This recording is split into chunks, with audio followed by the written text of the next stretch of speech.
মা হারানোর হাহাকার নিয়ে দীর্ঘ ১.৫ যুগ পর দেশের মাটিতে প্রথম ঈদ উদযাপন করবেন প্রধানমন্ত্রী তারেক রহমান।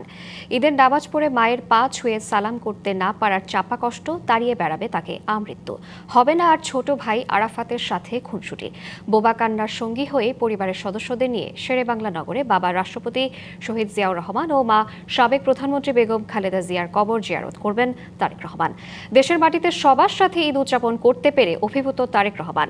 উচ্ছ্বসিত দলের নেতাকর্মীরা।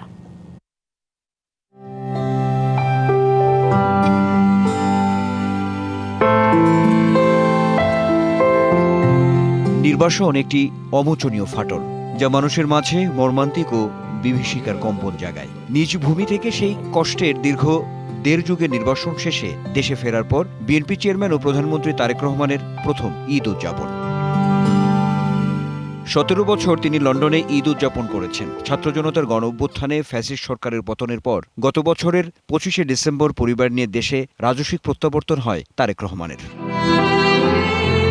একদিকে ঈদের খুশি, অন্যদিকে প্রধানমন্ত্রী হিসেবে প্রথম ঈদ।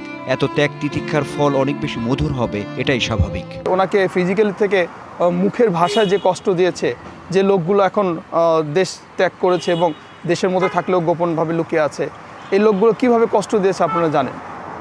আর একটা জিনিস, এবার উনি ঈদ করছেন, ওনার আত্মীয় স্বজন, বন্ধু বান্ধব, সর্বোপরি দেশবাসী। ওনার কথা হচ্ছে যে পুরো দেশটাই আমার একটা পরিবার। আমি যেমন আমার আত্মীয়কে দেখব, তেমন আমার দেশটাকে আমি সেভাবে দেখব। রাজনীতি তার যে রক্তের মধ্যে আছে, সেই কারণেই তিনি কিন্তু বাংলাদেশের মানুষ থেকে একেবারে বিচ্ছিন্ন হয়ে যাননি। দলকে তিনি সেইখানে বসে তিনি সংগঠিত রেখেছেন, নেতৃত্ব দিয়েছেন।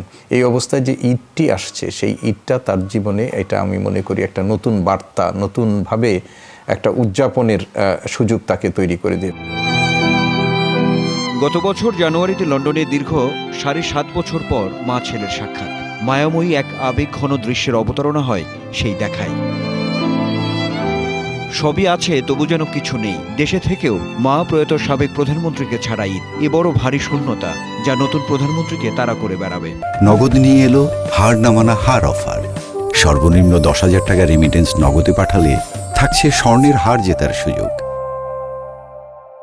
ফার্স্ট উনি যে আগে নামাজ পড়ে সরাসরি মাকে সালাম করতো। ওনার দুঃখ, উনি প্রধানমন্ত্রী হিসেবে ওনার মাকে নিয়ে ইচ্ছা করতে পারলেন না, এটা একটা কষ্ট আছে। যে কষ্টটা হয়তো মুখে বলে না, আমরা আশপাশ থেকে বুঝি।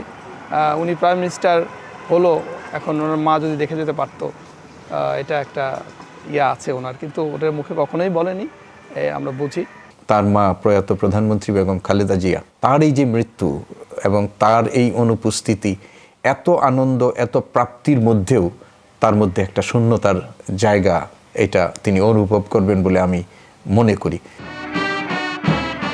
গত ১২ ফেব্রুয়ারি ত্রয়োদশ জাতীয় সংসদ নির্বাচনে নিরঙ্কুশ সংখ্যাগরিষ্ঠতা নিয়ে জয়ী হওয়ার পর প্রধানমন্ত্রী হিসেবে দায়িত্ব নেন তারেক রহমান। শুরু হয় তার নেতৃত্বে বিএনপি সরকারের পথচলা। প্রথম ১ মাসেই ব্যতিক্রমী সব উদ্যোগ আর নির্বাচনী ইশতেহারে দেয়া প্রতিশ্রুতির বাস্তবায়ন শুরু করায় বেশ আলোচনায় প্রধানমন্ত্রী।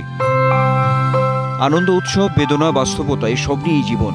বিশ্লেষকদের প্রত্যাশা, বাবা শহীদ রাষ্ট্রপতি জিয়াউর রহমান ও মা সাবেক প্রধানমন্ত্রী বেগম খালেদা জিয়ার দেখানো পথেই হাঁটবেন তারেক রহমান।